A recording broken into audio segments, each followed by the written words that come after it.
Hello நண்பர்களே, அனைவருக்கும் வணக்கம். நம்ம இன்னைக்கு பார்க்க போற சம்பவத்தை பார்க்கறதுக்கு முன்னாடி உங்ககிட்ட ஒரு விஷயத்த சொல்லிடலாம் அப்படின்னு இருக்கிறேன். நம்மளுடைய புதிய அமானுஷ கதைகள் சேனலுக்கு வரக்கூடிய அனைத்து நபர்களுக்கும் என்னுடைய அன்பார்ந்த நன்றிகள். நம்மளுடைய புதிய அமானுஷ கதைகள் சேனலை நிறைய பேர் புதுசா வரக்கூடியவங்க சப்ஸ்கிரைப் பண்ணிக்கிட்டு மறக்காம பெல் ஐகானை தட்டிருங்க. உங்க லைஃப்ல இத மாதிரியான அமானுஷ்ய சம்பவங்கள் ஏதாவது நடந்திருந்தா அதை என்னுடைய வாட்ஸ்அப் நம்பருக்கு ஒரு வாய்ஸ் நோட் மற்றும் மெசேஜ் நீங்க அனுப்பலாம். என்னுடைய வாட்ஸ்அப் நம்பரை டிஸ்கிரிப்ஷன்லையும் கொடுத்துருக்கிறேன்.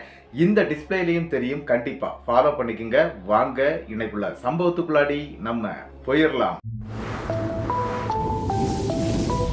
ஒரு கதை சொல்லிட்டேன் சார். அதுல உனக்கு கதை கேட்டு பழகிடுச்சு, எனக்கு கதை சொல்லியே பழகிடுச்சு. நான் கதை சொல்றேன், நீ கேளு. சம்பவத்துக்குள்ள போறதுக்கு முன்னாடி நம்ம வீடியோ ஏன் லேட் ஆகுது, ஏன் வரல அப்படின்னு சொல்லிக்கிட்டு நிறைய பேர் வாட்ஸ்அப் மற்றும் நம்மளுடைய கமெண்ட் பாக்ஸ்லயும் கேட்குறாங்க. ஆனா என்ன அப்படின்னா, எனக்கு கொஞ்சம் ஒர்க் டைட்டு. அதாவது என்ன அப்படின்னா, எப்படி சொல்றது, என்ன அப்படின்னு பார்த்தீங்கன்னா, நிறைய பேர் நம்ம சேனலில் பார்த்துக்கிட்டு தான் அந்த ஒர்க்கை கொண்டு வந்துகிட்டு இருக்கிறாங்க. அப்படி வரக்கூடிய ஒர்க்கெல்லாம் எடுத்து பண்ணிக்கிட்டு இருக்கிறேன். அதனால கொஞ்சம் டைட்டாக இருக்கிறேன். அதாவது வீடியோ பண்ணுறதுக்கு ரொம்ப டைம் கிடைக்கிறது இல்லை. அதனால தான் கொஞ்சம் கஷ்டப்படுறேன், வேற எதுவுமே கிடையாது. தயவு செய்து எல்லாரும் என்ன மன்னிச்சிருங்க. இனிமேல் வீடியோ கொஞ்சம் நேரத்தோட வரும் அப்படிங்கிறத தெரிவிச்சுக்கிட்டு வாங்க இந்த சம்பவத்துக்குள்ளாடி நம்ம போயிடலாம். என்ன அப்படின்னு பாத்தீங்கன்னா, இந்த சம்பவம் நடக்கக்கூடிய இடங்க மதுரைங்க. மதுரையில இருந்து கிட்டத்தட்ட ஒரு 25 கிலோமீட்டர் சரௌண்டிங் உள்ளாடி இருக்கக்கூடிய ஒரு அழகிய கிராமத்துல நடந்த சம்பவம் தாங்க. இந்த சம்பவம் நடக்கக்கூடிய காலகட்டம் 2008ங்க. இந்த சம்பவத்தை நமக்கு அனுப்புனது யார் அப்படின்னு பாத்தீங்கன்னா, சக்கரபாணி அப்படிங்கிறவர் தான் இந்த சம்பவத்தை அனுப்பியிருக்கிறாரு. சக்கரபாணிக்கு இப்ப வயசாயிடுச்சு. அவர் என்ன பண்ணிட்டு இருக்கிறாரு அப்படின்னா, வீட்டோட தான் இருந்துட்டு இருக்கிறாரு. சக்கரபாணிக்கு 3 மகள்கள் இருக்கிறாங்க. அதுல 3 மகளையும் கல்யாணம் பண்ணி கொடுத்துட்டாரு. இதுல யாருக்கு எப்படி சம்பவம் நடந்துச்சு அப்படின்னு பாத்தீங்கன்னா, நம்மளுடைய சக்கரபாணிக்கு தாங்க இந்த சம்பவம் நடந்திருக்குது. சக்கரபாணி என்ன பண்ணிட்டு இருந்தார் அந்த காலகட்டம், அதாவது 2008 சொன்னேன் இல்லையா, அந்த காலகட்டத்துல நம்மளுடைய சக்கரபாணி கார் டிரைவரா இருந்துட்டு இருக்கிறாரு. அதுவும் ஒரு தனியார் வண்டி ஓட்டக்கூடியவர் தாங்க. அதாவது ஒரு ஓனருக்கு கீழே தான் வண்டி ஓட்டிட்டு இருக்கிறாரு. கிட்டத்தட்ட 20 ஆண்டுகள் அதே ஓனர் கிட்ட வேலை பார்த்துட்டு இருந்திருக்கிறாரு. அது மட்டும் இல்ல, ஓனருடைய மகனுக்கும் இவர் தான் கார் ஓட்டிட்டு இருந்திருக்கிறாரு. இவருடைய லைஃப்ல அந்த டைம்ல என்ன நடந்துச்சு அப்படின்னு பாத்தீங்கன்னா, நம்மளுடைய சக்கரபாணி எப்பவும் சரி, அவங்களுடைய ஓனர் இருக்கார் இல்லையா, அவர் கொஞ்சம் பெரிய பணக்காரன்னு சொல்லாங்க. அது மட்டும் இல்லாம நம்மளுடைய சக்கரபாணி அவங்க குடும்ப பாரம்பரியமாட்டே அவங்க பார்த்துட்டு இருக்கிறதுனால இவங்க என்ன பண்ணிட்டாங்க அப்படின்னா, தான் ஓட்டிக்கிட்டு இருக்கக்கூடிய காருடைய ஓனர் இருக்கார் இல்லையா, அவருடைய மகனுடைய காரையும் ஓட்டுறதுக்கு சொல்லிடுறாரு. அந்த டைம்ல நம்மளுடைய சக்கரபாணியோட மகள்கள் 3 பேர் இருக்காங்க இல்லையா, அவங்க 3 பேருமே கொஞ்சம் சின்ன பிள்ளைகளா தான் இருந்திருக்கிறாங்க. ஆனா மூத்த பொண்ணுக்கு கல்யாணம் பண்ணிட்டாங்க. 2 பொண்ணுங்க வீட்டுல தான் இருந்திருக்கிறாங்க. அதுல 2வது பொண்ணை அவர் காலேஜ்ல படிக்க வச்சுட்டு இருந்திருக்கிறாரு. இளைய மகள் கடைசியா இருக்கக்கூடியவங்களுடைய பெயர் ராஜகுமாரி அப்படின்னு அழைக்கப்படுது. அவங்க என்ன பண்ணிட்டு இருந்தாங்க அப்படின்னு பாத்தீங்கன்னா, 10ஆம் கிளாஸ் தான் படிச்சுட்டு இருந்தாங்க. நம்மளுடைய சக்கரபாணிக்கு அதாவது மனைவி இல்லைங்க, அதாவது இறந்து போயிட்டாங்க. அதே மாதிரி அவங்களுடைய தங்கைக்கு கணவர் இல்லை. அதனால அவங்களுக்கு குழந்தைகளும் இல்லை. அப்படிங்கிறதுனால சக்கரபாணியுடைய தங்கை இருக்கிறாங்க இல்லையா, அவங்கள இந்த வீட்டுல தங்க வச்சிருக்கிறார். அவருடைய வீட்டிலே தான்.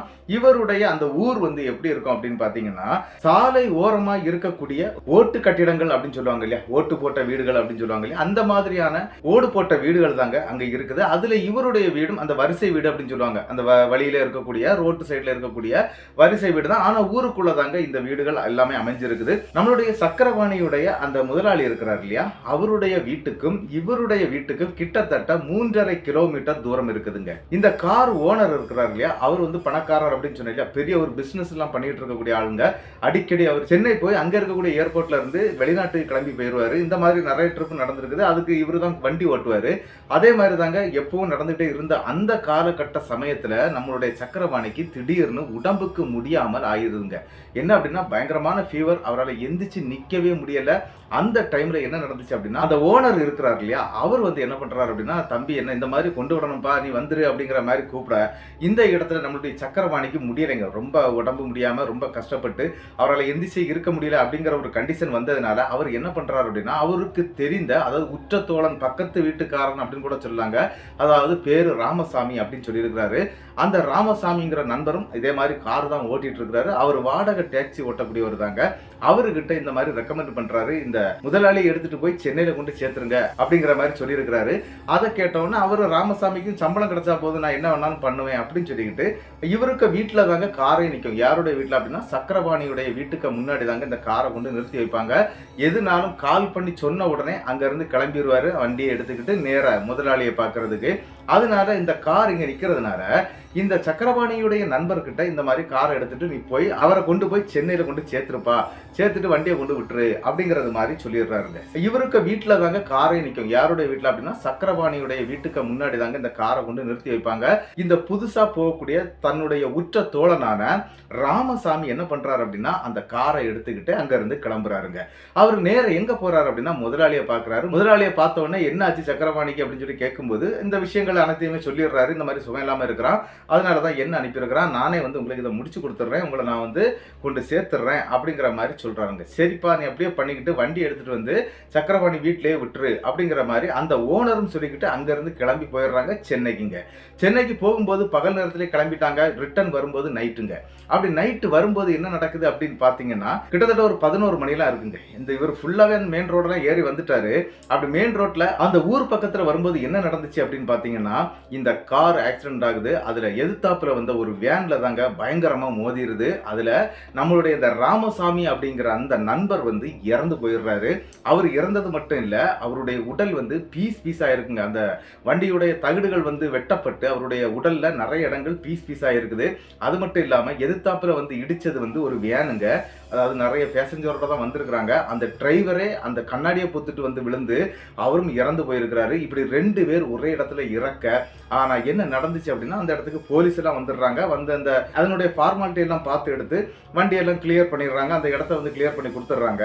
ஆனா என்ன அப்படின்னு பாத்தீங்கன்னா இந்த ராமசாமி அப்படிங்கிற அந்த நபருடைய வலது கை இருக்கு பாத்தீங்களா, அந்த கை வந்து கட்டாய் போயிருதுங்க. அது கட்டாயி போன அந்த கை வந்து அந்த வண்டிக்குள்ளேயோ அதை சுற்றிப்பற்றி இருக்கக்கூடிய இடத்துலயோ கிடைக்கவே இல்லைங்க. சரி கை என்னதோ ஆயிடுச்சு அப்படின்னு சொல்லிக்கிட்டு அந்த பக்கத்துல வந்து ஒரு சின்ன குளம்லாம் இருந்திருக்குங்க அவங்க ஊருக்கு போற வழியில. அப்படி அந்த குளத்துல எங்கேயும் விழுந்திருக்குமோ, அப்படி இருந்தாலும் மிதக்குமே, 2 நாள் கழிச்சாவது மிதக்குமே அப்படின்னு சொல்லிக்கிட்டு பார்த்துருக்காங்க. மீனெல்லாம் கடிச்சிருக்கலாம், தின்றுக்கலாம் அப்படிலாம் சொல்லி எல்லாம் பார்த்துருக்காங்க. ஆனா இந்த சம்பவம் அங்க எதுவுமே கிடைக்கலைங்க. அந்த கை கிடைக்கவே இல்லை. சரின்னு சொல்லிக்கிட்டு அவருடைய இறுதி சடங்கும் நடக்குதுங்க. ராமசாமியுடைய இறுதி சடங்கு நம்மளுடைய சக்கரபாணியுடைய வீட்டுக்கு பக்கத்து வீடு தாங்க ராமசாமி வீடு. அந்த வீட்டில் தான் நடக்குது, இறுதி சடங்கு நடக்குது. அது மட்டும் இல்லாமல் என்ன அப்படின்னு பார்த்தீங்கன்னா இந்த காருக்கு வந்து இன்சூரன்ஸ் பண்ணியிருந்ததுனால இன்சூரன்ஸுக்காரங்க அதை எடுத்துட்டு போயிடுறாங்க. காரை வந்து நாங்கள் கிளியர் பண்ணி கொடுத்துட்றோம் அப்படின்னு சொல்லி அவங்களும் அந்த வேலையை பார்க்க ஆரம்பிச்சிட்டாங்க. ஆனா இங்க இந்த இறந்து போனார் இல்லையா ராமசாமியுடைய இறுதி மரியாதை அடக்கங்கள் எல்லாமே நடந்து முடிஞ்ச பிறகு என்ன அப்படின்னு பாத்தீங்கன்னா ஒரு 15 நாள் அந்த இடத்துல எந்த பிரச்சனையும் இல்லை. அந்த நபருடைய ஆன்மாவாலேயோ எதுனாலையும் எந்த பிரச்சனையும் வரலைங்க. ஆனா என்ன நடக்குது அப்படின்னு பாத்தீங்கன்னா 15வது நாள் வந்து அந்த கார் ரெடி ஆயிருது. ஆல்ரெடி ஆக்சிடென்ட் ஆன அந்த கார் ரெடி ஆயிருது. இந்த வெளியூர் போனவருக்கு, அதாவது இந்த காருடைய ஓனர் இருக்கார் இல்லையா, அவருக்கு இந்த விஷயத்தை தெரிவிச்சிட்டாங்க. சரி ஒன்றும் இல்லப்பா, நீங்க பார்த்துக்கிடுங்க, எந்த கேஸும் வழக்கும் வராம பார்த்துக்கிடுங்க அப்படின்னு சொல்லிக்கிட்டு அந்த இதெல்லாம் பிரச்சனை இல்லாம முடிஞ்சிருதுங்க. அந்த காரை தாங்க ரெடி பண்ணி எடுத்துடுறாங்க. மறுபடியும் அதே கார் நம்மளுடைய சக்கரபாணியுடைய வீட்டுக்கு முன்னாடி நிக்குது. ஆனா என்ன நடக்குது அப்படின்னு பாத்தீங்கன்னா அன்னைக்கு நைட்டு, அதாவது 15வது நாள் இந்த ராமசாமியுடைய காரியம் கூட நடக்கிறாத 16வது நாள் காரியம் வைப்பாங்க இல்லையா, அந்த காரியம் மறுநாள் நடக்க போகுது அப்படின்னு கூட சொல்லாங்க. ஆனா அதுக்கு முந்தின நாள் நைட்டுன்னு சொல்லலாங்க. அன்னைக்கு தான் அந்த ஓனர் அந்த ஊர்ல இருந்து வர்றாரு, வெளியூர்ல இருந்து வர்றாரு. அவரை நம்மளுடைய சக்கரபாணி என்ன பண்றாரு அப்படின்னா சரி போய் கூட்டிட்டு வந்துடலாம்னு சொல்லிட்டு அவரும் கார் எடுத்துட்டு கிளம்பிடுறாருங்க. கிளம்பி போய் அந்த நபரை கூட்டிட்டு வந்து அவங்க வீட்டுல விட்டுட்டு அதன் பிறகு நடந்த விஷயங்கள்லாம் பேசிக்கிட்டு இவர் மறுபடியும் அவருடைய வீட்டுக்கு வரும்போது என்ன நடக்குது அப்படின்னு பாத்தீங்கன்னா இந்த 15வது நாள் நள்ளிரவு அப்படின்னு சொல்லாங்க. ஒரு 12 மணி இருக்கும், 12:30 1 மணி அந்த டைம்ல இவர் வந்துகிட்டு இருக்கிறாருங்க. வீட்டுக்கு வந்துகிட்டே இருக்கிறாரு. அப்படி வரும்போது ஒரு விஷயம் நடக்குது. இவங்க ஓனர் வீட்டுக்கும் இவங்க வீட்டுக்கு வந்து ஒரு 3.5 கிலோமீட்டர் தூரம் இருக்குது அப்படின்னு நான் சொன்னேன் இல்லையா. இந்த 3.5 கிலோமீட்டர்ல தாங்க இவருக்கு பிரச்சனையே ஸ்டார்ட் ஆக ஆரம்பிக்குது. என்ன அப்படின்னு பாத்தீங்கன்னா காரை எடுத்துட்டு வந்துட்டே இருக்கும்போது திடீர்னு அந்த நள்ளிரவு 1 மணி அந்த இடத்துல ஆள் அடக்கம் கூட இல்லை. இவருடைய வண்டி மட்டும்தான் வந்துகிட்டே இருக்குது. அந்த இருட்டுல அந்த போஸ்ட் லைட் திடீர்னு ஆஃப் ஆயிருது. சைட்ல இருக்கக்கூடிய போஸ்ட் லைட் எல்லாமே ஆஃப் ஆகுது. ஆஃப் ஆன உடனே இவர் என்னடா திடீர்னு லைட்டு கரண்ட் போயிடுச்சு போல இருக்குது, லைட் எல்லாம் ஆஃப் ஆயிடுச்சு அப்படின்னு யோசிச்சுக்கிட்டு தாங்க வண்டியை மெல்லமா ஓட்டிக்கிட்டே இருக்கிறாரு. அப்படி ஓட்டிக்கிட்டு இருக்கும்போது இவர் ரொம்ப ஸ்பீடெல்லாம் ஓட்ட மாட்டாருங்க. அதாவது என்ன அப்படின்னு பாத்தீங்கன்னா அந்த ரோட்டு சைடுல வந்து இந்த நாய்கள்லாம் வந்து குறுக்க விழுந்துரும், ஏத்தி இறக்கிடக்கூடாது அப்படிங்கிறதுக்காக ரொம்பவே ஸ்லோவா ரொம்ப அழகா பார்த்து தாங்க ஓட்டுவாரு நம்மளுடைய சக்கரபாணி. அப்படிதாங்க அவர் மெல்லமா தான் வந்துட்டு இருக்கிறாரு. ஒரு 45-50 கிலோமீட்டர் வேகத்துல அப்படி வந்துட்டே இருக்கிறாருங்க. அப்படி வரும்போது கிட்டத்தட்ட 1 கிலோமீட்டர் தாங்க அவங்க ஊருக்கு என்ட்ரன்ஸ்ல இருந்து அவர் கிளம்பி உள்ள போயிருப்பாரு. அப்படி போகும்போது என்ன நடக்குது அப்படின்னு பாத்தீங்கன்னா, உள்ள டிரைவர் சீட்ல உட்கார்ந்து இருக்கிறாரு இல்லையா, ஃப்ரண்ட்ல வந்து கண்ணாடி இருக்குது. இதுக்கு இடையில ஒரு கை கருப்பு கலர்ல சரட்டுன்னு இப்படி வந்துட்டு போயிருதுங்க. டக்குன்னு இவர் பயந்துடுறாரு, இது எங்க இருந்துடா கை வந்தது அப்படின்னு சொல்லிக்கிட்டு டக்குன்னு வந்து பிரேக்கை போடுறாருங்க. பிரேக்கை போட்டவருக்கு என்ன செய்யணும்னு தெரியல, அந்த இடத்துல கொஞ்சம் பயப்பட ஆரம்பிக்கிறாரு. என்ன அப்படின்னா, இதுவரைக்கும் இந்த மாதிரியான சம்பவங்கள் அவருடைய லைஃப்ல நடக்கவே இல்லைங்க. என்னடா இது திடீர்னு ஒரு கை வந்ததே, இது எங்க இருந்து வந்துச்சு அப்படின்னு சொல்லிக்கிட்டு அப்படி பார்த்துக்கிட்டே இருக்கிறாருங்க. ஆனா நம்மளுடைய ராமசாமியுடைய வலது கை காணாம போன விஷயம் இவருக்கு தெரியும். ஆனா அந்த டைம்ல வந்து அதை பத்தி அவர் யோசிக்கலைங்க. என்ன நடக்குது அப்படின்னு பாத்தீங்கன்னா, அந்த காருக்குள்ளாடி லைட் எல்லாம் போட்டு பாக்குறாரு, உள்பக்கம் வெளிப்பக்கம் எல்லா இடம் பாக்குறாரு. அந்த மாதிரி எந்த இதுவும் இல்ல, நம்மளுடைய மனப்பிரமையா தான் இருக்கும். சரி நம்ம வண்டி எடுத்துட்டு போயிடலாம் அப்படின்னு சொல்லிக்கிட்டு அடுத்தது வண்டி எடுக்கிறாருங்க. வண்டியை எடுத்த உடனே அந்த போஸ்ட் லைன், அதாவது லைனில் கரண்ட் கட்டா இருந்து பாத்தீங்களா போஸ்ட் லைனு, அந்த கரண்ட் டக்குன்னு வந்துருது. அங்க இருக்கக்கூடிய லைட் எல்லாம் பளிச்சுன்னு வெளிச்சமா எரிய ஆரம்பிக்குது. அந்த டைம்ல என்ன நடந்துச்சு அப்படின்னா, நம்மளுடைய சக்கரபாணி வண்டியை மூவ் பண்றாரு. ஒரு 30 அடி தாங்க போயிருப்பாரு. அந்த 30 அடியில அடுத்த சம்பவம், ஒரு வெள்ளைன்னு ஒரு கை வந்து மறுபடியும் இவருடைய முன்னால வந்துட்டு போறத அவர் பாக்குறாருங்க. பார்த்த உடனே வண்டியை பிரேக் போட்டு நிப்பாட்டிடுறாரு. நிப்பாட்டின நம்மளுடைய சக்கரபாணிக்கு உடல் எல்லாம் வேர்த்துருது. இவ்வளவுக்கும் அந்த வண்டி ஏசி வண்டிங்க. வண்டிக்கு உள்ளாடி இருக்கும் போதே பயங்கரமா அவருக்கு வேர்க்க ஆரம்பிச்சிருது. வேர்க்க ஆரம்பிச்ச உடனே இவர் என்னடா நடக்குது அப்படின்னு சொல்லிக்கிட்டு வண்டியை விட்டு வெளியே இறங்கிடுறாருங்க. வண்டியை விட்டு வெளியே இறங்கி ஹெட்லைட் எல்லாம் ஆன்ல தான் இருக்குதுங்க. ஆல்ரெடி போஸ்ட் லைட் எல்லாம் இருக்கிறதுனால இவர் கொஞ்சம் தைரியமாட்டே வெளியே வந்து, வண்டியில ஏதாவது அந்த கம்போ இதான் வந்து சிக்கி இருக்குமோ, கண்ணாடி முன்னாடி இப்படி வந்துட்டு போச்சுதே அப்படின்னு சொல்லிக்கிட்டு நம்மளுடைய சக்கரபாணியும் பாக்குறாரு. ஆனா என்ன அப்படின்னா, அந்த மாதிரி அங்க எதுவுமே இல்லைங்க. சரின்னு சொல்லிக்கிட்டு வண்டியை ஒரு சுத்தி வந்துடுறாரு. நடு ரோட்ல வண்டியை விட்டுருக்காரு. வேற வண்டிகள் ஒன்று அந்த விளையாட்டு வரல.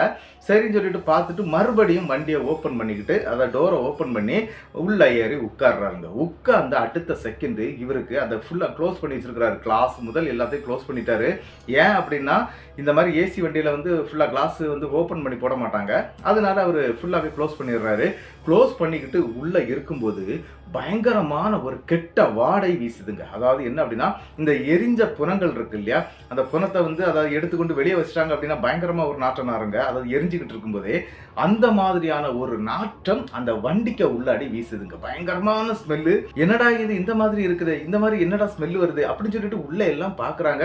ஆனா உள்ள எதுவுமே இருந்த மாதிரி தெரியலைங்க. சரின்னு சொல்லிட்டு 4 டோரையும் ஓபன் பண்ணி விட்டுறாரு. அதே நடு ரோட்ல அவர் அங்கிருந்து அசைய கூட இல்லைங்க. அப்படி ஓபன் பண்ணி விட்டுக்கிட்டு இவர் கொஞ்ச நேரம் அந்த வண்டியுடைய பானட்டு பகுதி மின் பக்கம் இருக்குது இல்லையா, அதுல வந்து அப்படி கொஞ்ச நேரம் நிக்கிறாருங்க. அப்படி நின்றுட்டு இருக்கும்போது தாங்க நம்மளுடைய சக்கரபாணி பார்க்க கூடாத ஒரு விஷயத்த அந்த இடத்துல அந்த வண்டிக்கு உள்ளாடி பாக்குறாருங்க. என்ன அப்படின்னு பாத்தீங்கன்னா, வண்டியுடைய பின் சீட்டு பக்கத்துல ஒரு நபர் உட்கார்ந்து இருக்கிறாரு. அது யாருன்னு பாத்தீங்கன்னா, இந்த இறந்து போன அந்த ராமசாமி தாங்க அங்க உட்கார்ந்து இருக்கிறாரு.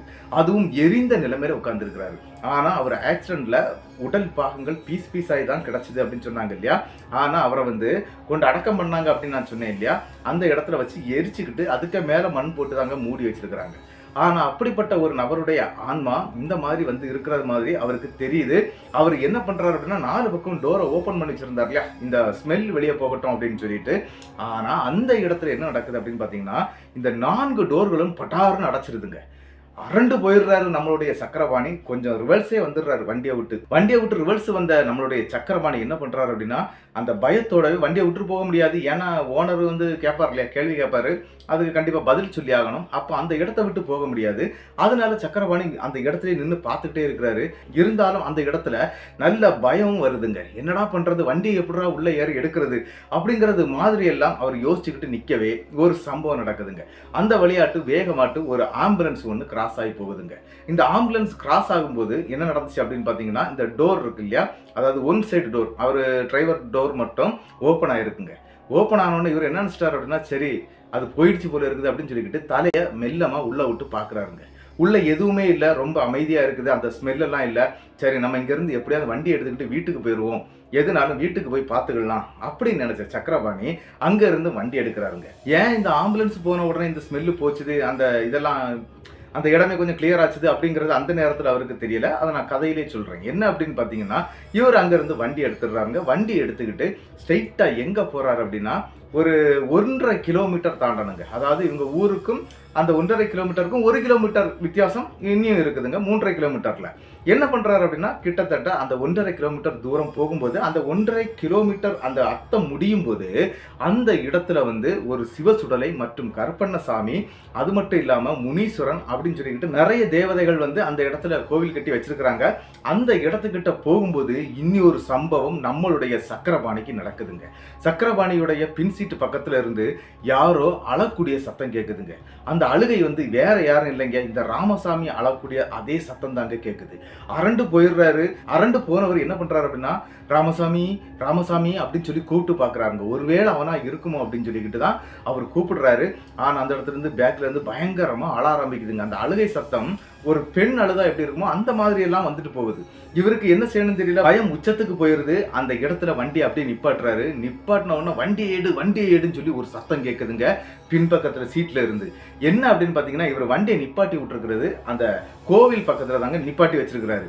நிப்பாட்டின உடனே அது வண்டி ஏடுன்னு சொல்லிட்டு பயங்கரமா கத்த ஆரம்பிச்சிருது. இவர் பயத்துல வண்டியுடைய டோரை ஓபன் பண்ணிக்கிட்டு ஸ்ட்ரெயிட்டா அந்த கோவிலுக்குள்ளாடி ஓடிடுறாருங்க நம்மளுடைய சக்கரபாணி. சக்கரபாணி உள்ள போன உடனே என்ன நடக்குது அப்படின்னு பாத்தீங்கன்னா அங்க இருக்கக்கூடிய அவ்வளவு தெய்வங்களையும் காலையும் தொட்டு கும்பிடுறாருங்க. கும்பிட்டது மட்டும் இல்லாம அங்கிருந்து திருநூறு அள்ளி நெத்தியில பட்ட மாதிரி போட்டுக்கிட்டு அப்படியே கொஞ்சம் திருநூறை கையில எடுத்துக்கிட்டே அந்த வண்டி பக்கம் வர்றாருங்க. வண்டி பக்கம் வந்தது மட்டும் இல்லாம அந்த வண்டியை சுத்தி அந்த திருநூறை வீசி போடுறாரு. என்ன அப்படின்னா அது உள்ள இருந்தா வெளியே போயிடட்டும், இனிமேல் இதுக்கு உள்ள வரக்கூடாது அப்படின்னு சொல்லிக்கிட்டு தாங்க அவர் பண்றாரு. ஆனா வண்டிக்குள்ள இந்த மாதிரி திருநூறு ஏதாவது போட்டாருன்னா அங்க ஓனர் வந்து பெரிய பிரச்சனை பண்ணிடுவாரு அப்படின்னு சொல்லி வண்டியுடைய மேல் பாகத்துல எல்லாம் போட்டு விட்டுறாருங்க. போட்டு விட்டுட்டு அதன் பிறகு தாங்க வண்டியில ஏறுறாரு. வண்டியில ஏறும்போது அந்த வண்டிக்குள்ள அந்த மாதிரியான அந்த அமானுஷ்யங்கள் எதுவுமே இல்லைங்க. உடனே அங்கிருந்து வண்டியை ஸ்டார்ட் பண்ணி கிளப்பிக்கிட்டு ஸ்ட்ரைட்டா வந்துடுறாருங்க. இவங்க ஊருடைய மின் பக்கத்திலே முனீஸ்வரன் மற்றும் கருப்பண்ணசாமி இருக்கிறாரு. அதாவது காவல் தெய்வம், ஊர் காவல் தெய்வம் மட்டும் வச்சிருக்கிறாங்க. அந்த கோவில்ல வந்து மறுபடியும் சாமியை கும்பிட்டுக்கிட்டு மறுபடியும் வீட்டுக்கு போறாருங்க. நான் தான் சொன்னேன் இல்லையா, அந்த ரோட்டு பக்கத்துல வரிசையா தான் இருக்கும் அவங்க வீடு. அதனால இவங்க வீட்டுக்கு முன்னாலே இடம் இருக்குங்க, அதாவது வண்டி விடுறதுக்காக. அதனால வண்டியை கொண்டு விட்டுறாருங்க. இவங்க வீடு ஓட்டு கட்டிடம் அப்படின்னு சொன்னேன் இல்லையா, ஃப்ரண்ட்ல போன உடனே ஒரு டோர் இருக்கும், அதாவது ஒரு சிட் அவுட் டோர் அப்படின்னு சொல்றாரு. அந்த டோரை ஓபன் பண்ணிக்கிட்டு பக்கத்திலே கட்டில் இருக்கும். அது பக்கத்திலே ஒரு கிராலி ஜன்னல் இருக்கும். அந்த ஜன்னல் பக்கத்துல இருக்கக்கூடிய அந்த கட்டில தாங்க இவர் படுத்து தூங்குவாரு. நள்ளிரவு நேரத்துல தன்னுடைய 3 மகளையும் எழுப்ப மாட்டாரு. அதே மாதிரி அவங்க தங்கையும் இருக்கிறாங்க இல்லையா, அவங்களையும் எழுப்ப மாட்டாரு. இதுல முதல் மகளை வந்து அவர் கல்யாணம் பண்ணி கொடுத்தாரு. 2 மகள் தான் உள்ள இருக்கிறாங்க, தங்கச்சியும் உள்ள இருக்கிறாங்க. மொத்தம் 3 பேர் இருக்கிறாங்க. அதனால வண்டியை கொண்டு நிப்பாட்டிக்கிட்டு இவர் எப்பவும் போல அந்த ஃப்ரண்ட்ல இருக்கக்கூடிய அந்த சிட் அவுட் டோரை ஓபன் பண்ணி அதை லாக் பண்ணிக்கிட்டு அந்த கட்டில வந்து உட்கார்ந்துடுறாருங்க. உட்கார்ந்துக்கிட்டு யோசிச்சுக்கிட்டே இருக்கிறாரு. என்ன அப்படின்னா பக்கத்து வீட்டுல தான் இந்த 16வது நாள் காரியம் வந்து மறுநாள் எடுக்க போறாங்க. ஆனா அங்க யாருமே இல்லை, அந்த வீட்டுக்கு முன்னாடி யாருமே கிடையாது.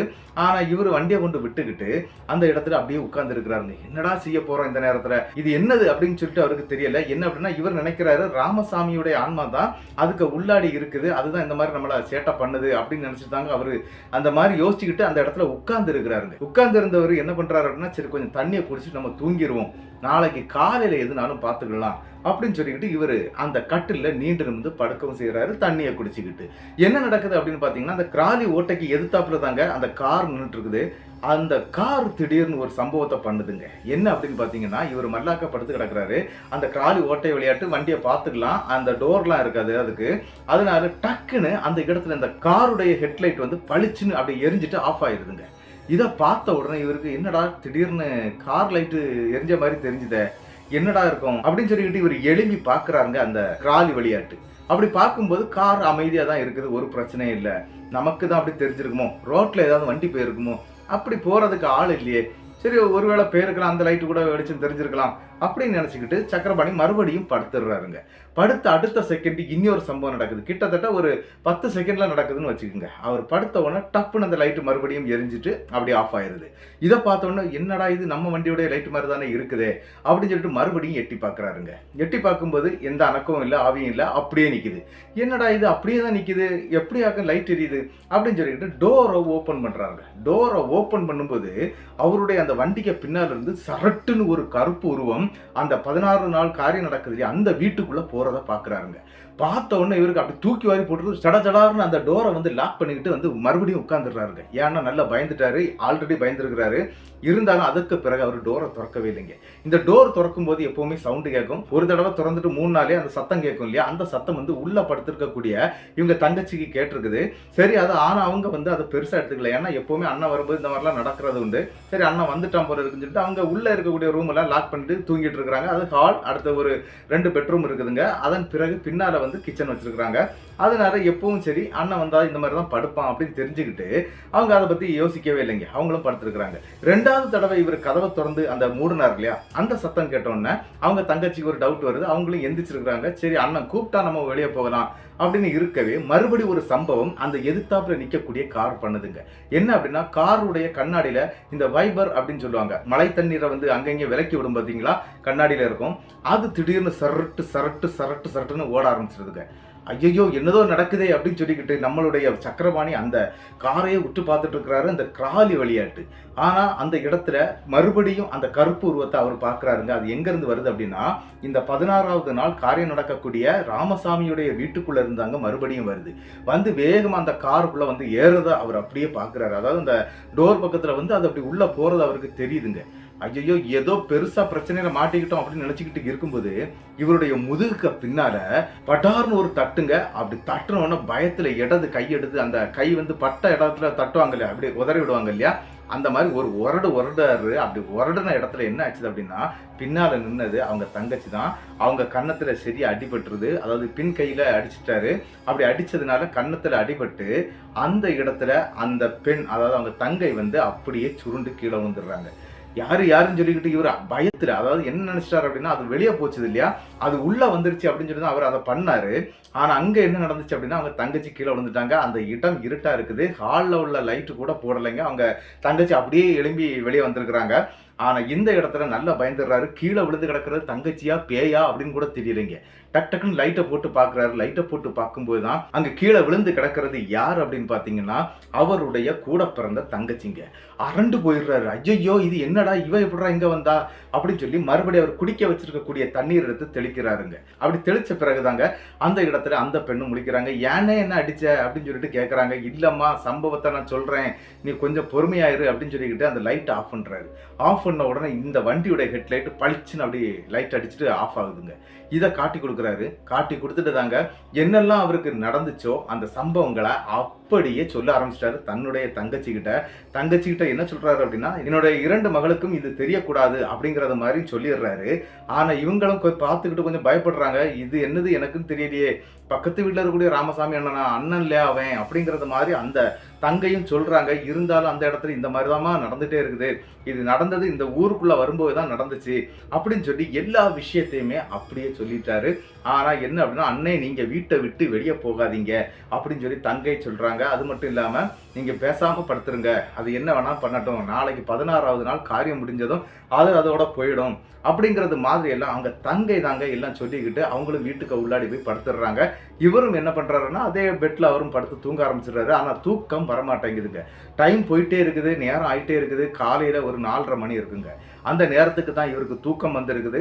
அதன் பிறகு தாங்க கொஞ்சம் தூங்கி இருக்கிறாரு. தூங்கி முழிச்சு மறுநாள் காலையில ஒரு சம்பவங்க.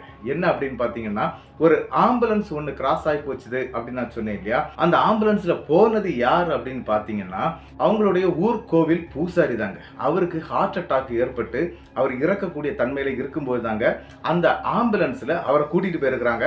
அந்த நேரத்துல தான் இந்த இடத்துல எல்லா பிரச்சனையும் அவருக்கு தீர்ந்தது அப்படின்னு நான் சொன்னேன் இல்லையா, அந்த காருக்குள்ள திடீர்னு வந்து அந்த பிரச்சனைகள் தீர்ந்தது அப்படின்னு சொன்னேன். 2வது கோயிலுக்கு போய் அவரு பல விஷயங்கள் பண்ணாரு, அதெல்லாம் சொன்னேன் இல்லையா.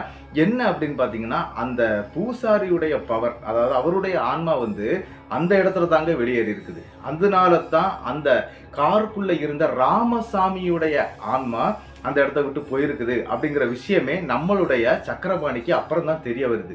ஏன்னா அவருடைய பாடியும் கொண்டு வர்றாங்க ஊருக்குள்ளாடி மறுநாள் காலையில. வயசானவர் தான், அதனால உடனே விட்டுட்டாங்க போல இருக்குது. கொண்டு வந்துட்டாங்க. வந்த பிறகு என்ன நடந்துச்சு அப்படின்னு பாத்தீங்கன்னா, சரி இந்த இறுதி சடங்கெல்லாம் பண்ணுவாங்க இல்லையா அந்த பூசாரிக்கு, அதெல்லாம் பண்ணி முடிச்சிடுறாங்க. அன்னைக்கு நைட்டு என்ன நடக்குது அப்படின்னு பார்த்தீங்கன்னா கிட்டத்தட்ட ஒரு 10:30 மணி இருக்குங்க. அந்த நேரத்துக்கு இந்த ஓனர் கால் பண்ணுறாருங்க. என்ன அப்படின்னா, எனக்கு அர்ஜென்ட்டாக ஒரு இடம் வரைக்கும் போகணும், நீ சீக்கிரம் வந்துருப்பா அப்படின்னு சொன்னோன்னா, இவருக்கு ஆல்ரெடி இந்த நைட்டில் தானே இந்த பிரச்சனை நடந்துச்சு, அதனால கொஞ்சம் பயத்தோடு இருந்தாங்க. அது மட்டும் இல்லாமல் 16வது நாள் காரியம் ராமசாமிக்கு எடுத்து முடிச்சிட்டாங்க. இனிமேல் பயம் இல்லை அப்படிங்கிற ஒரு தன்மையோட தாங்க அவர் அந்த காரை அன்னைக்கு நைட்டு ஒரு 10:30 மணிக்கு ஸ்டார்ட் பண்ணுறாருங்க. ஸ்டார்ட் பண்ணிக்கிட்டு அங்கேருந்து கிளம்புறாரு தன்னுடைய ஓனரை பார்த்து. ஆனால் என்ன நடந்துச்சு அப்படின்னு பார்த்தீங்கன்னா, கரெக்டாக அங்கேருந்து வரும்போது அவருக்கு எந்த இடத்துல பிரச்சனை தொடங்கிச்சோ அதே இடத்துல மறுபடியும் அவருக்கு பிரச்சனை ஸ்டார்ட் ஆகுதுங்க. என்ன அப்படின்னு பார்த்தீங்கன்னா, வண்டியுடைய பின்பக்கத்தில் இருந்து சக்கரபாணி சக்கரபாணின்னு கூப்பிடக்கூடிய சத்தம் கேட்குதுங்க. இந்த சத்தம் கேட்கும்போது ராமசாமியுடைய குரல் வந்து நம்மளுடைய சக்கரபாணிக்கு நன்றாகவே தெரியும். பின்னால கேட்கக்கூடிய சத்தம் நம்மளுடைய ராமசாமி நண்பனுடையது தான் அப்படிங்கிறத வந்து அவர் உறுதி பண்ணிடுறாரு. உறுதி பண்ணது மட்டும் இல்லாமல் அந்த இடத்த விட்டு வேகமாக நம்ம வண்டியை எடுத்துட்டு போயிடணும் அப்படின்னு சொல்லிட்டு தான் அவர் முயற்சி பண்ணுறாரு. ஆனால் என்ன நடந்துச்சுன்னா, அந்த இடத்த விட்டு அவரால் அந்த வண்டியை எடுக்க முடியலைங்க. உடனே அவர் என்ன பண்ணுறாரு அப்படின்னா, தன்னுடைய ஓனருக்கு கால் பண்ணி நடந்த விஷயங்கள் அனைத்தையுமே போன்லயே சொல்லிடுறாரு. இந்த மாதிரி பிரச்சனை இருந்துகிட்டே இருக்குது, என்னன்னே எனக்கு தெரியல, எனக்கு பயமா இருக்குது, நான் இப்படி வண்டியை கொண்டு வந்துட்டேன், 3.5 கிலோமீட்டர் அந்த அர்த்தத்தில், அதாவது அந்த 3.5 கிலோமீட்டர் முடியக்கூடிய இடத்துல நான் வண்டியை விட்டுருக்கிறேன், வண்டி ஸ்டார்ட் ஆகலை அப்படிங்கிற விஷயத்த ஓனருக்கு சொல்றாரு. ஓனர் என்ன பண்றாரு அப்படின்னா, நீ மெக்கானிக்கு கால் பண்ணு, வேற எதை பத்தியும் பேசாத, இந்த மாதிரி எதுவுமே கிடையாது அப்படின்னு சொல்லிக்கிட்டு அவர் கொஞ்சம் ஒரு நம்பிக்கையோட பேசுறாரு. அவருக்கு வந்து இந்த பேய் பிசாசு மேல எந்த ஒரு இது நம்பிக்கையும் கிடையாதுன்னு சொல்லாங்க. சரி, எனக்கு எப்படியாவது வண்டி வேணும் அப்படிங்கிற மாதிரி தான் அவர் பேசிக்கிட்டே இருக்கிறாரு. உடனே இவர் மெக்கானிக்கு கால் பண்றாரு. கால் பண்ண பிறகு மெக்கானிக் காலை எடுக்கலைங்க. உடனே இவர் என்ன பண்றாரு அப்படின்னா, பக்கத்திலே வந்து, அதாவது இந்த ஊரை தாண்டறதுக்கு முன்னால மெயின் ரோட்ல ஒரு முனீஸ்வரனுடைய கோவில் ஒன்று இருக்குங்க. அது ஒரு குடும்பக்காரங்க வச்சிருக்கிறாங்க அப்படின்னு கூட சொல்லலாம். அந்த கோயிலுக்குள்ளாடி ஓடி போறாருங்க. போய் என்ன பண்றாரு அப்படின்னா, அங்கே இருக்கக்கூடிய திருநூறு அள்ளிட்டு வந்து அந்த வண்டிக்கு மேல ஃபுல்லா போட்டுடுறாரு. போட்டுக்கிட்டு மறுபடியும் வண்டி எடுக்கிறாரு. வண்டி ஸ்டார்ட் ஆயிருது. வண்டியை எடுத்துட்டு போய் நேர ஓனர்கிட்ட ஒப்படைச்சிடுறாருங்க. ஒப்படைச்சிக்கிட்டு சக்கரபாணி என்ன சொல்றாரு அப்படின்னா, என்னால் இந்த வண்டியை ஓட்ட முடியாது, நான் பெரிய பிரச்சனையில மாட்டிட்டு இருக்கிறேன், நீங்க வண்டியை போய் எடுத்துட்டு போங்க. ஏன்னா அவருக்கு செல்ஃப் டிரைவர் நல்லா தெரியும், வண்டி ஓட்ட தெரியும், நீங்க எடுத்துட்டு போங்க, நான் நடந்தே வீட்டுக்கு போயிடுறேன் அப்படிங்கிற மாதிரி பேசுறாருங்க. ஏன்னா பொண்ணுங்கெல்லாம் வீட்டில் ஒத்தையில இருக்கிறாங்க அப்படின்னு சொல்லிட்டு நம்மளுடைய சக்கரபாணின்னு சொல்றாருங்க. சரின்னு சொல்லிக்கிட்டு அந்த ஓனரும் வேற எதுவுமே பேசுறீங்க, இந்த மாதிரிலாம் நம்பிட்டு இருக்காத, இந்த மாதிரி ஒன்றும் கிடையவே கிடையாது அப்படி இப்படின்னு சொல்லிக்கிட்டு இந்த ஓனர் என்ன பண்றாருன்னா, வண்டியை வாங்கிட்டு அவர் கிளம்பிடுறாரு. இவர் அந்த இடத்துல இருந்து நடந்து தாங்க 3.5 கிலோமீட்டர் வரணும், அது இதே பாதையில தான் வரணும். அதனால இவர் வந்துகிட்டு இருக்கிறார். நம்மளுடைய சக்கரபாணி நடந்தே வந்துட்டு இருக்கிறாரு. அப்படி கிட்டத்தட்ட இவர் எங்க வந்துடுறாருன்னா, அந்த முனீஸ்வரன் கோயில திருநூறு எடுத்தாருன்னு நான் சொன்னேன் இல்லையா, கடைசியா அந்த இடத்துல வந்து கொஞ்சம் திருநூறு அள்ளி நெத்தியில போட்டுக்கிட்டு நடப்போம் அப்படின்னு சொல்லிட்டு நடக்கவும் ஆரம்பிக்கிறாரு. ஸ்ட்ரெயிட்டா நடந்து வந்துகிட்டே இருக்கிறாரு. எங்க வந்துடுறாருன்னா, கரெக்டா இந்த 1 கிலோமீட்டர்னு நான் சொன்னேன் இல்லையா, ஆல்ரெடி இவரை இந்த மாதிரி கவுத்து போட்டுச்சேன், அந்த இடத்துக்கு வந்துடுறாரு. அப்படி வரும்போது இன்னொரு சம்பவத்தை அவர் பார்க்குறாருங்க. என்ன அப்படின்னா, இவருடைய பின்னால ஒரு 50 அடி தூரத்துல யாரோ பின்னால நடந்து வர்றது தெரியுதுங்க. அப்போ அவர் என்ன நினைச்சாரு அப்படின்னா, சரி நம்ம ஊருக்குள்ள போகக்கூடிய யாரோ தான் வந்துட்டு இருக்கிறாங்க, மணி ஒரு 11:30 அந்த டைம் தான் ஆகுது, அதனால யாராவது வர்றதுக்கு வாய்ப்பு இருக்குது, ஆட்டோ கிட்ட ஏதாவது வந்துனா கூட ஏறி போயிடலாம் அப்படிங்கிற மாதிரி யோசிச்சுட்டு தாங்க நடந்துகிட்டே இருக்கிறாரு. ஆனா என்ன நடந்துச்சுன்னா, பின்னால ஒரு நபர் வர்றது தெரியுதுங்க. ஆனா அது யாரு அப்படிங்கிறது இவருக்கு தெரியல. சரி, கிட்ட வந்தோன்னு அவங்க கூட சேர்ந்தாப்புல நம்ம பேசிக்கிட்டே ஊருக்குள்ளாடி போயிடலாம் அப்படின்னு சொல்லிக்கிட்டு அங்க இருக்கக்கூடிய போஸ்ட் லைட் பக்கம் அப்படியே நின்றுட்டு இருக்கிறாருங்க. சரி, அந்த நபர் வந்துடட்டும், நம்ம சேர்ந்து போயிடலாம் அப்படின்னு சொல்லிக்கிட்டு. ஆனா அந்த நபர் கிட்ட வர வர வர வர வர என்ன நடக்குது அப்படின்னு பாத்தீங்கன்னா, அந்த நபருடைய உருவத்தோற்றம் மாறுதுங்க. என்ன அப்படின்னு பாத்தீங்கன்னா, அப்படி ஒரு மாதிரி கரும் புகை மாதிரி மாற ஆரம்பிக்குதுங்க. இதை பார்த்தோன்னே அவருக்கு புரிஞ்சிருது, வரக்கூடியது மனுஷன் இல்லை, வேற என்னதோ, அங்க இருந்து ஓடிடணும் அப்படிங்கிற ஒரு எண்ணம் மட்டும்தாங்க நம்மளுடைய சக்கரபாணியுடைய மனசுல இருக்குது. ஓட ஆரம்பிக்கிறாரு. ஆனா இவர் ஆள் கொஞ்சம் வாட்ட சாட்ட மட்டும் கொஞ்சம் குண்டா இருப்பாரு. அப்படி குண்டா இருக்கிறனால ரொம்ப தூரம் ஓட முடியலைங்க. ஒரு 10-20 அடி அவர் ஓட ஆரம்பிச்ச உடனே அவருக்கு பயங்கரமா மூச்சு முட்ட ஆரம்பிச்சிருது. அவரால் முடியல. கொஞ்ச நேரத்துல அவருக்கு மயக்கமே ஏற்படுதுங்க. ஆனா இவர் ஒரு அரை மயக்கத்துல அந்த இடத்துல, அதாவது அடுத்த ஒரு போஸ்ட் லைன்ட்ட வந்துட்டாரு. அந்த போஸ்ட் லைன் பக்கத்துல வந்து உட்கார்ந்து இருக்கிறாருங்க. உட்கார்ந்த நேரத்துல தாங்க ஒரு பார்க்கக்கூடிய சம்பவம் என்ன அப்படின்னு பாத்தீங்கன்னா, தன்னுடைய நண்பன் அங்க இருந்து நடந்து வர்றத அது ஒரு கண்கொள்ளா காட்சியா பாக்குறாரு. ஆனா இவருக்கு மயக்கம், கை கால்லாம் வந்து அப்படியே விடவடத்து போய் அப்படியே உட்கார்ந்துடுறாரு. உட்கார்ந்து அப்படி பார்த்துக்கிட்டு மல்லாக்க பார்த்துட்டே இருக்கிறாங்க. இவருடைய காலை மடக்க கூட முடியல அவரால். அவருக்கு அவ்வளவு உடம்பு வலி கொடுக்க ஆரம்பிக்குது. ஆனா கிட்ட நடந்து வர வர வரதான் அவருக்கு தெரியுது, வரக்கூடியது தன்னுடைய நண்பன் ராமசாமி தான் அப்படிங்கிறத வந்து அவரு கண்கொள்ளா காட்சியா பார்க்கிறாரு. பார்த்த இடத்திலே இவருக்கு பயம் உச்சிக்கு போயிருதுங்க. ஆனா கிட்ட வந்த உடனே தன்னுடைய நண்பனான அந்த ராமசாமி அப்படிங்கிற நபர் வந்து என்ன சொல்றாரு அப்படின்னா, வாடா சேர்ந்து போலாம் அப்படிங்கிற மாதிரி கூப்பிடுறாருங்க. இவருக்கு கைகாலம் விடவடத்துறது என்ன அப்படின்னா, அவன் இறந்து போயிட்டான், அவன்கிட்ட நான் அதை எப்படி சொல்லுவேன், அவன் வந்து கூப்பிடுறானே அப்படின்னு சொல்லிக்கிட்டு பயத்தின் உச்சத்துல இருந்த நம்மளுடைய சக்கரபாணி என்ன பண்றாரு அப்படின்னா, அந்த இடத்துல நான் வரல, நீ மட்டும் போ அப்படின்னு சொல்றாருங்க. இந்த வார்த்தையை கேட்டோம்னா, நான் உன்னை கூட்டிட்டு போக தானே வந்தேன், நீ நான் கூப்பிட்டாலே வரமாட்டேங்கிறியே அப்படிங்கிறது மாதிரி கேட்கிறாருங்க. அந்த நபர் ராமசாமி இருக்கிறார் இல்லையா, அவருடைய ஆன்மா கேட்குதுங்க. இவருக்கு எதுவுமே புரியல. அந்த இடத்துல கொஞ்ச நேரத்துல அவர் என்ன பண்றாரு அப்படின்னா, ஆல்ரெடி முனீஸ்வரன் திருநூறை வந்து நெத்தியில போட்டிருந்தார் இல்லையா, அந்த முனீஸ்வரான்னு சொல்லிக்கிட்டு கத்த ஆரம்பிச்சிடுறாருங்க. கொஞ்ச நேரத்துல முனியப்பா முனீஸ்வரா அப்படின்னு சொல்லிட்டு அவர் மாத்தி மாத்தி கத்த ஆரம்பிச்ச உடனே, நான் போறேன் அப்படின்னு சொல்லிக்கிட்டு அந்த இடத்துல ராமசாமியுடைய ஆன்மா அந்த பக்கத்துல இருக்க காட்டு விளையாட்டு சரட்டுன்னு இறங்கி போயிருதுங்க. அதன் பிறகுதான் இவருடைய உடல்நிலை கொஞ்சம் கரெக்ட் ஆகுது. சரி, நம்ம இங்கிருந்து எப்படியாவது போயிடணும் அப்படின்னு சொல்லிக்கிட்டு வேகமா அங்கிருந்து நடக்க ஆரம்பிக்கிறாருங்க. கொஞ்சம் ஃபர்ஸ்ட் மெல்லமா நடந்திருக்கிறாரு, முடியல உடம்புக்கு. அதனால கொஞ்சம் போக போக அவருக்கு அந்த உடல் தேர்ச்சி பெற்றுது. அங்கிருந்து வேகமா நடந்து கரெக்டா எங்க வந்துடுறாருன்னா, அந்த 2.5 கிலோமீட்டர் தூரத்துல வந்து ஒரு கோயில் இருக்குது அப்படின்னு நான் சொன்னேன் இல்லையா, சிவசுடலை மற்றும் முனீஸ்வரன் கற்பனசாமி அப்படின்னு நான் சொன்னேன் இல்லையா, அந்த கோவில் பக்கம் வந்துடுறாருங்க. இதுக்கு மேல நடக்கவே முடியாதுங்கிற ஒரு கண்டிஷனும் அவருக்கு ஏற்படுது. அதனால என்ன பண்ணாரு அப்படின்னா, சக்கரபாணி அந்த கோவிலுக்கு உள்ள நிறைய இடம் இருக்குதுங்க படுக்கிறது மாதிரி, அதுல போய் படுத்துடுறாரு. என்ன வந்தாலும் இங்க வந்து என்ன பண்ணட்டும், நானாட்டு இதை கூட்டிட்டு போய் வீட்டுல ஏத்திட முடியாது அப்படின்னு நினைச்சுக்கிட்டு அங்கே படுத்துடுறாருங்க. ஆனா இது இவருக்கு இப்படி இங்க நடந்து முடியுதுங்க. கிட்டத்தட்ட ஒரு 12 மணிக்கு முன்னாலதான் இந்த சம்பவம்லாம் நடந்து முடியுது. ஆனா நம்மளுடைய சக்கரபாணி என்ன அப்படின்னா, அந்த இடத்துல போய் படுத்த உடனே தூங்க ஆரம்பிச்சிட்டாரு. ஆல்ரெடி அதுக்கு முந்தின நாள் அவர் சரியா தூங்கல அப்படின்னு நான் சொன்னேன் இல்லையா, அதனால அவருக்கு தூக்கம் நன்றாகவே கண்ணை கட்டிருச்சு, அங்க தூங்கிடுறாருங்க. ஆனா என்ன நடந்துச்சு அப்படின்னு பாத்தீங்கன்னா, சக்கரபாணியுடைய ஓனர் இருக்கிறார் இல்லையா, அவர் கார் எடுத்துட்டு ஓட்டிட்டு போனார் இல்லையா, அப்படி ஓட்டிட்டு போன அந்த நபருக்கு ஒரு பெரிய சம்பவம் அந்த காருக்குள்ளாடி நடக்க ஆரம்பிச்சிருங்க. நம்ம சக்கரபாணிக்கு எப்படி நடந்துச்சோ அதே மாதிரி தாங்க. அந்த ஓனர் அந்த வண்டியை ஓட்டிட்டு இருக்கும்போது ஃப்ரண்ட்ல இருக்கக்கூடிய பானட் அப்படின்னு நான் சொன்னேன் இல்லையா, அந்த பானட்டுக்கு மேல யாரோ உட்கார்ந்து இருக்கிற மாதிரி அடிக்கடி தெரியுதுங்க. அதாவது ஒரு சிங்கிளா அந்த வண்டியை ஓட்டிட்டு இருக்கிறாரு. அந்த டைம்ல தெரியும். அதாவது எதிர்த்தாப்புல வண்டி வந்துச்சு அப்படின்னா அந்த இது தெரியாது. இப்படி அவருடைய கண்ணுக்கு ஏதோ தெரிய ஆரம்பிச்சிருக்குங்க. சரி, இது ஏதோ நம்ம மனப்பிராந்தி அப்படின்னு நினைச்சுக்கிட்டு அவரும் ஓட்டிக்கிட்டே இருந்திருக்கிறாரு. ஆனா எதிர்த்தாப்புல லாரி வரும்போது அவரால் கண்ட்ரோல் பண்ண முடியாம அந்த வண்டியை கொண்டு போய் இடிச்சிடுறாரு. ஆனா இடிச்சதுல அவருக்கு எந்த பிரச்சனையும் ஆகல. வண்டி மறுபடியும் அப்பளம் மாதிரி நொறுங்கிருதுங்க. சரின்னு சொல்லிக்கிட்டு அந்த பிரச்சனை அங்க முடிஞ்சிருது. அதாவது மறுநாள் காலையில என்ன நடந்துச்சு அப்படின்னா, நம்மளுடைய சக்கரபாணி முடிச்சு பார்க்கும்போது கோவில் இந்த தூத்து துடைக்கிறதுக்கெல்லாம் ஆள் வருவாங்க. அந்த மாதிரி வந்த ஆட்கள் தான் எழுப்பி விட்டுருக்காங்க. சரின்னு சொல்லிட்டு இவர் எழும்பி வீட்டுக்கு வந்துடுறாரு. ஆனா வீட்டுக்கு வந்தவர் ஓனருக்கு கால் பண்ண ஆரம்பிச்சிடுறாரு.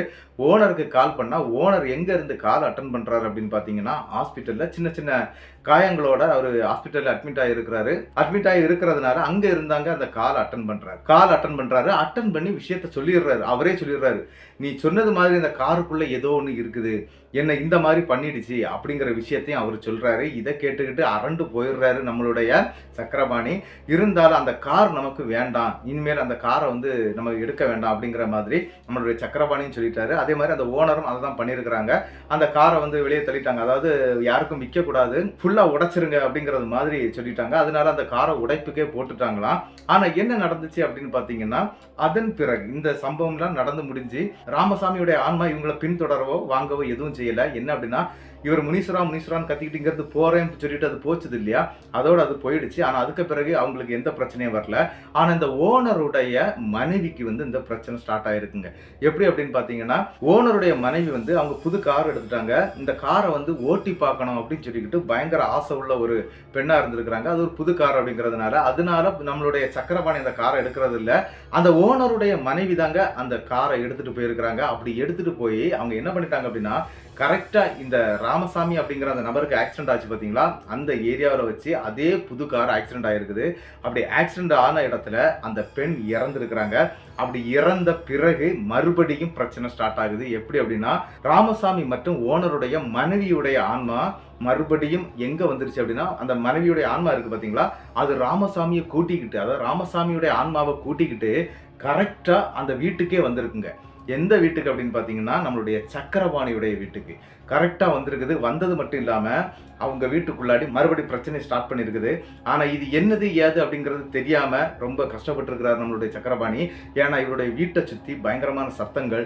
அது மட்டும் இல்லாம, இந்த வீட்டுக்கு பின்னால இருக்கக்கூடிய கதவுல யாரோ வந்து படார் படார்ன்னு அடிக்கிறது.